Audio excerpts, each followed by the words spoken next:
कुठलीही राजकीय व्यवस्था ही आयडिओलॉजीवर चालते. देशात दोन आयडिओलॉजी असतात, प्रत्येक देशात आहेत. एक राईटिस्ट, एक लेफ्टिस्ट आणि एक सेंटर ऑफ द लेफ्ट.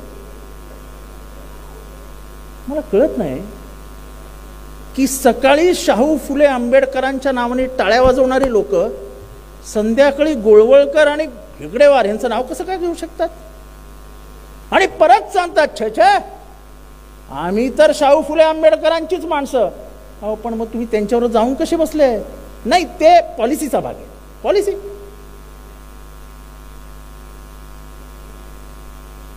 मग अजितदादा, माझा प्रश्न आहे तुम्हाला की 2019 साली तुम्ही गेले, तुमच्या मनात कुठली पॉलिसी होती?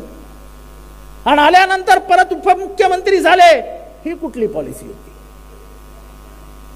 मी माफी मागतो साहेबांची, तमाम इथे बसलेल्या शरद पवार प्रेमींची, पण 2019 बंड केल्यानंतर त्यांना उपमुख्यमंत्री पदी बसवणं ही राष्ट्रवादीची सर्वात मोठी चूक होती.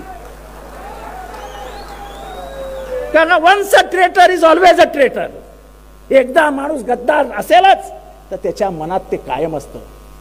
आणि साहेबांची माफी मागून मी परत सांगतो की जिथे जिथे त्यांना संधी मिळाली तिथे तिथे त्यांनी साहेबांच्या जवळच्या माणसांचा अपमान केला. मी स्वतःच्या डोळ्यांनी बघितलेलं. अनेक कहाण्या मला माहिती आहेत. त्याच्यातली एक कहाणी दत्ता मेघेंची मी कधीतरी साहेबांना एकांतात सांगितली. मनापासनं साहेबांपासून काहीच न लपवणारे कार्यकर्ते होते. त्यांना तोडलं कोणी?